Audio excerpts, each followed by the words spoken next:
नमस्कार मित्रांनो, मागच्या व्हिडिओमध्ये आपण पाहिले होते की 11वीचे रजिस्ट्रेशन प्रोसेस कशा पद्धतीने केली जाते. आज आपण बघणार आहोत की फॉर्मचा पार्ट 1 आणि पार्ट 2 कशा पद्धतीने भरायचा. सर्वप्रथम नेहमीप्रमाणे आपण fyjcadmissions.in या वेबसाईटला आलो आहे.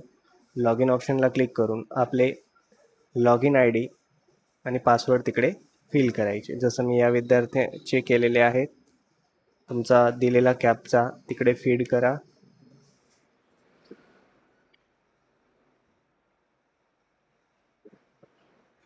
आजचा व्हिडिओ हा मोबाईलद्वारे शूट करतोय. तुम्ही देखील तुमच्या पद्धतीने तुमच्याकडे जो डिव्हाइस असेल त्याच्याद्वारे फॉर्म भरू शकतात. झाल्यानंतर लॉग इन ऑप्शनला क्लिक करा. वेळ कमी दिल्यामुळे वेबसाईटवरती लोड जास्त असल्यामुळे वेबसाईट स्लो चालते. कोणीही घाई करू नये. बघू शकतात लॉग इन झालेला आहे. लॉग इन झाल्यानंतर तुम्हाला लेफ्ट अप कॉर्नरला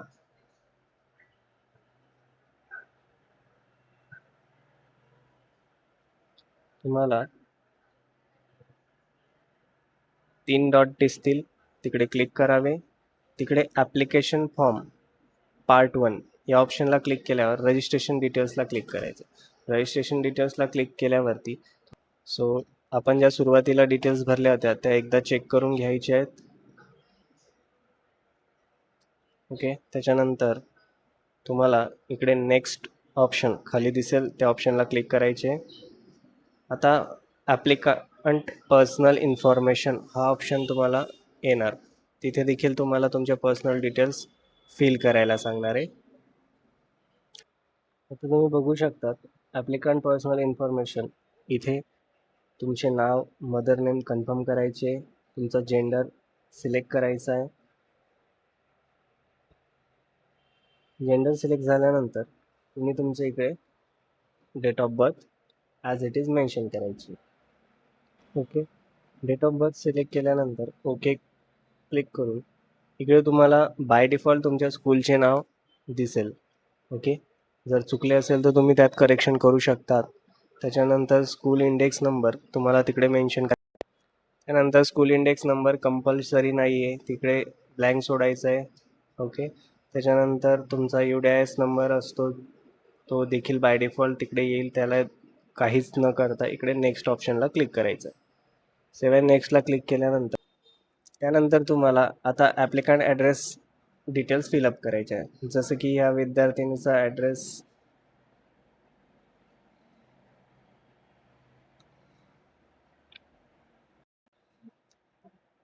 त्यानंतर तुमचा एरियाचा पिनकोड मेन्शन करा. राज्य महाराष्ट्र, MAH सर्च करून महाराष्ट्र दिसेल तुम्हाला. त्याच्यानंतर तुमचा जो जिल्हा असेल तो तिकडे सर्च करायचा आहे. जिल्हा टाकल्यानंतर तुमचा तालुका प्लेस मेन्शन करून खाली तुम्ही तुमच्या गावाचं नाव देखील देऊ शकतात. हे सगळं झाल्यानंतर मोबाईल नंबर एकदा कन्फर्म करावा. त्यानंतर अल्टरनेट नंबर कुठला असेल तुमच्याकडे, मेल ID असेल, कंपल्शन नाही आहे. ज्या ऑप्शनला स्टार नाही आहे तो फिल देखील नाही केला तरी चालतोय. मी आता माझ्याकडे ऑलरेडी एकच नंबर आहे म्हणून मी सेव्ह आणि नेक्स्ट ऑप्शनला क्लिक करणार. आता तुम्हाला पुढची स्टेप येणार. बघू शकतात आता तुम्हाला तुमची पुढची स्टेप आलेली आहे ज्याच्यात तुम्ही तुमची कॅटेगरी आता इकडे तुम्हाला सगळ्या कॅटेगरीज मेन्शन केलेल्या आहेत. संबंधित विद्यार्थी हा OBC कॅटेगरीची आहे. त्यांच्या मी OBC कॅटेगरी घेतली. जर तुमच्याकडे सर्टिफिकेशन अवेलेबल असेल इकडे यस करा. सर्टिफिकेट इश्युइंग स्टेट निवडा, जिल्हा निवडा,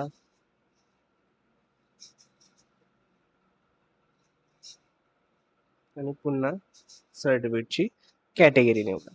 ओके, ते झाल्यानंतर तिकडे तुम्हाला दिलं आहे की हँडिकॅप कॅन्डिडेट असाल तर यस किंवा नो. सो नाही येत. भूकंपग्रस्त किंवा प्रोजेक्ट अफेक्टेड असाल तर यस करा, अदरवाईज नो. त्याच्यानंतर तुमचं ऑनलाईन ट्रान्सफर केलं आहे का पॅरेंट्सने, तर येस ऑर नो. त्यानंतर ग्रँड पॅरेंट्स फ्रीडम फायटर होते का, हे सगळ्या ऑप्शनला मी आता नाही. तुमच्या पैकी कोणी स्पोर्ट कॅटेगरीमध्ये असेल तर यस करा, अदरवाईज नो. त्यानंतर मायनॉरिटी कॅन्डिडेट असतील त्यांनी यस करा, जे मायनॉरिटी नसतील त्यांनी नो करा. त्याच्यानंतर इन हाऊस कोटा ऑप्शन असतो. जर ऑप्शन तुम्हाला ऑन करायचा असेल तर यस करा, अदरवाईज नो राहू द्या. आता हे इन हाऊस कोटामध्ये नाही फिल करायचं आहे, मला दुसऱ्या कॉलेज स्कूलला नंबर लावायचा आहे, सो मी ते नो आणि सेव्ह अँड नेक्स्ट करणार.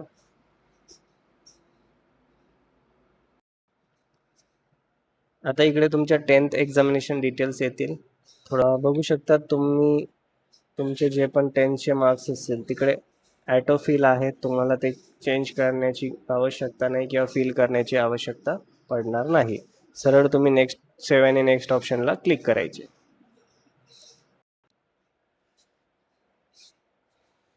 सो आता आपल्याला इकडे डॉक्युमेंटचा ऑप्शन येणार आहे.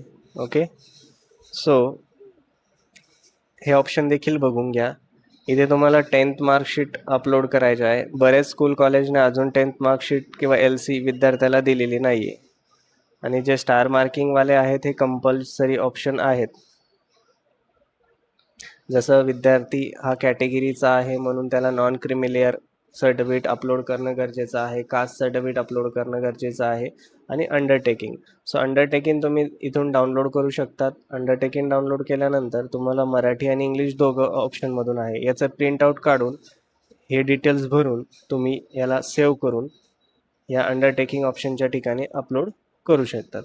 हे सगळं फिल झाल्यानंतर,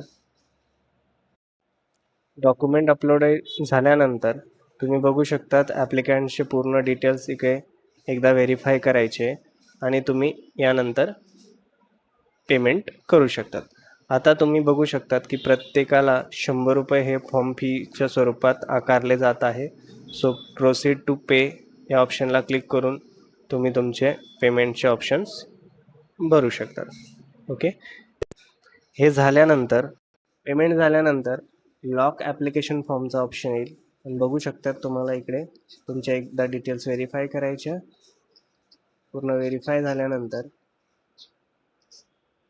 इकडे डिक्लरेशन या ऑप्शनला मार्क करून, इकडे मार्क करून तुम्ही तुमचा ॲप्लिकेशन फॉर्म लॉक करायचा. ओके, त्यानंतर कॅप ऑप्शन पार्ट 2 इकडे येऊन तुम्ही